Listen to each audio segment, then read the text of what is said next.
Technical Director Tim Steidten, whose nickname is the Pearl Diver for his ability to unearth these young gems in football, has got his second summer signing at West Ham United, as today we've announced a deal to sign Wes Foderingham of Sheffield United. League One Wes, welcome to the Hammers. Now, all jokes aside, this is an okay transfer. I'm not going to be doing cartwheels. I'm not going to dress it up as some fantastic signing. It's an okay transfer, an important one, and it's good to get it done early. However, this has got to be one of the least anticipated transfers I've known in a long time at West Ham. But it was still important that we got something done. Before July's even kicked off, so before we're even back for pre-season, the goalkeeping situation is now sorted. And it wasn't just Foderingham, he was just the last domino to fall. The other ones have been resolved as well. Now, in terms of League One Wes, last season he was reportedly on just £12,500 a week at Sheffield United. He's joined us on a 2-year contract. I can only assume his wages will be similar to what they were on Sheffield United. So, real low cost deal for us.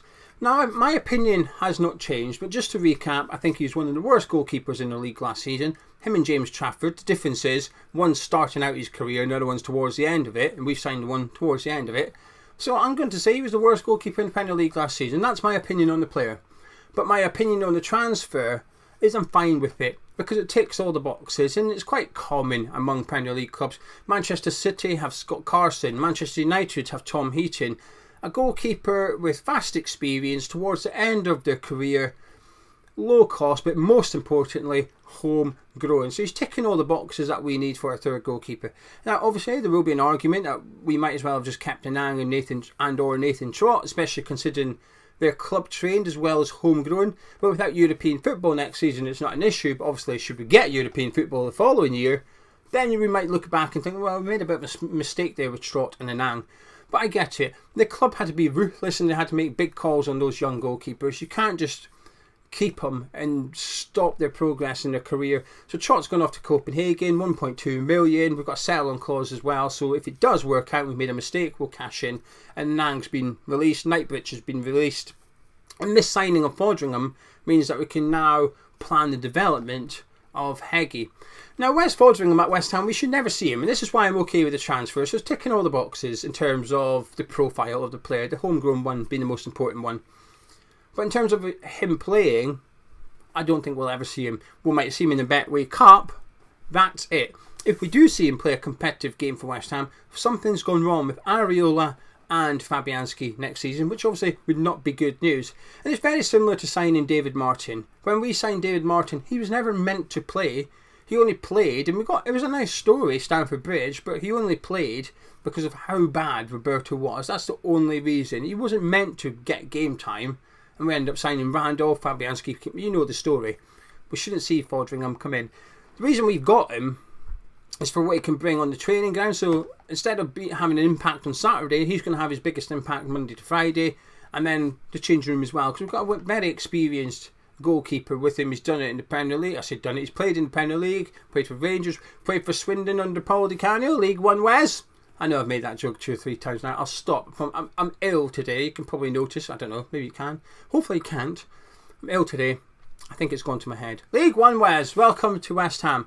So anyway, there you go. Wes Foderingham is a hammer. The 2-year contract though, I think it makes sense a little bit. Obviously it runs in line with Lopetegui's reign. He's got a 2-year contract as well, which is got a clause. So if he qualifies for European football, you can get a third one. But it runs in line with that. Also, I assume next summer, and I think this is a fair assumption, next summer we will likely have to replace Lucas Fabianski because of his contract, because of his age, and also because of lack of playing time for him next season.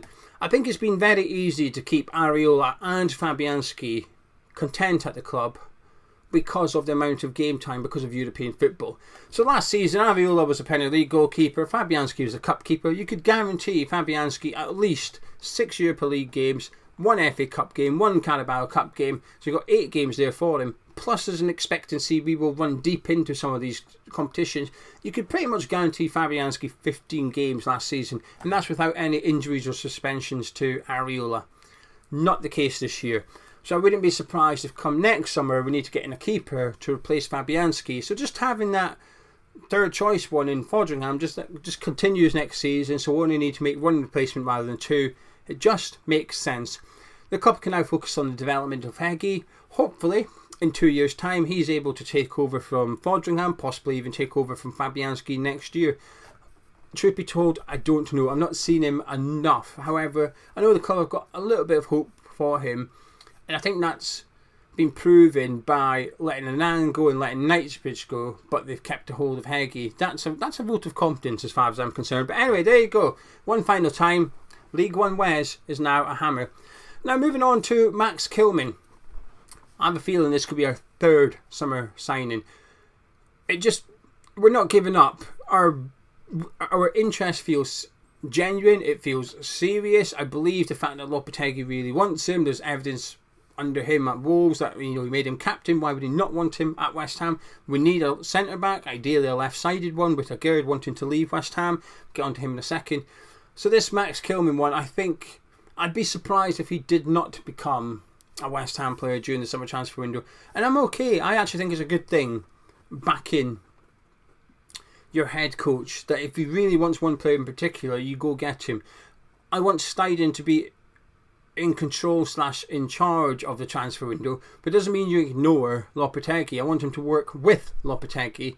And if Lopetegui is willing to let Steidten spend most of the money, he just wants one signing, I think that's a really healthy balance actually. It's got to work for Steidten, has to work for Lopetegui, and I think Max Kilman as a result will be our third signing. Now, speaking of third, we're going to make our third bid. So our first bid was 25 million, got rejected, we knew it would, it got rejected. The second bid, according to Fabrizio Romano, was cash plus player. Now, ex-West Ham employee, while he isn't sure, he thinks the player was Danny Ings, which makes sense. From a West Ham perspective, there's only so many players we would offer Wolves a part of a deal, because you're not going to offer them players that you want to keep a hold of. So it's going to be somebody like Danny Ings. So bid 1 was 25 million. If bid 2 was say 28 million plus Danny Ings, I think that's worse than bid 1. I genuinely do. I appreciate there's more money on the table. However, Danny Ings comes with substantial wages. Now I would assume it's a player they're not particularly keen on either, because if they were, they'd have come in for him by now anyway. We know he's available for about 5 million. And that's our valuation. Doesn't mean everyone's going to pay it. So they were always going to reject that. Adding a player in, it doesn't really make sense. Swap deals tend to not happen. They're not very common whatsoever. I can't remember the last time one happened. If there ever is a swap deal, it tends to be sort of two separate transactions, as we're seeing with Juventus and Aston Villa at the minute. So I just didn't, when I saw that it included a player, that was a waste of time. I would argue that's a bigger waste of time than the first bid. The first bid was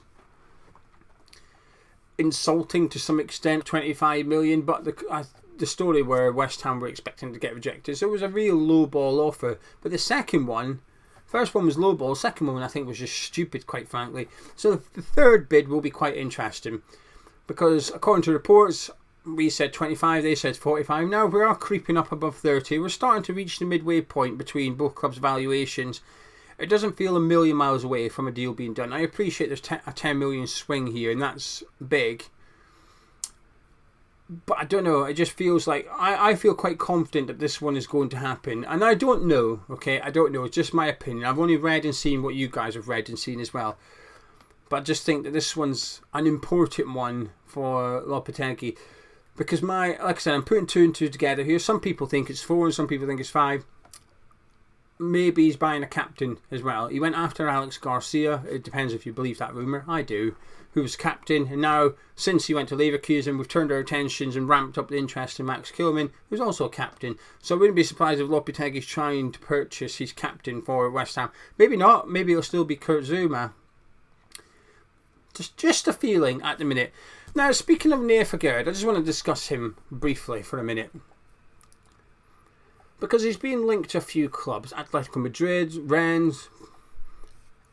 Our rumoured valuation is 30 million. I'm not sure we get anywhere near that. I think it'll be a lot closer to 20. And I appreciate we can do what Wolves are doing, which is say 30 and let's meet somewhere in the middle. But I just don't think it'll be anywhere close to that 30 million that we're wanting for Gerd. Now, there's lots of rumours, and there has been for a while, that he wants out. He's just ready to go. I think the quote that's seen now was Aguero's told people that he's at a turning point in his career. I don't disagree. I think he is, given his age. It's not quite worked out for him at West Ham. It didn't help. I think it's one of them. See, I put Aguero and Scamacca in the same kind of category here, which is just, it was completely hampered by injury. Aguero different, obviously, because he got injured in pre-season at Ibrox, which ruled him out for the first half of the season. Went to the World Cup, come back. He never really got going. Too many individual errors as well. And then same as Scamacca, was just injured for the second half of the season. So I think both of those players, big purchases. We've never seen the best of them at West Ham. We've never seen it with Scamacca, and I don't think we'll see it with Aguero either. And he'll be a good player for someone, and I hope we do sell him, because he does carry a lot of market value. We will be able to recoup most of the outlay for Max Kilman. And I think that's kind of the reason I'm pretty chilled about this whole transfer budget thing. Apparently we've only got 50 million left to spend. I'm quite relaxed about it. I don't necessarily believe it. I think we've possibly got a bit more than that. But I also think we could raise substantial funds relatively easily during the summer transfer window. And Aguero's part of that. Like I said, I don't think we'll get to 30. But I think we'd get at least 20, which is still a lot of money, and more than half of what we're going to pay for Kilman, likely. Anyway, there you go. I'm going to disappear because I'm absolutely roasting. I feel like I'm going to pass out or something. I'm going to shut up and disappear. So, League One Wes is a hammer. Get involved in the comments below. If you've enjoyed this video, please do drop a like, comment, subscribe if you're around here. I'll be back tomorrow, hopefully, with a little bit more energy and enthusiasm. I'll see you then.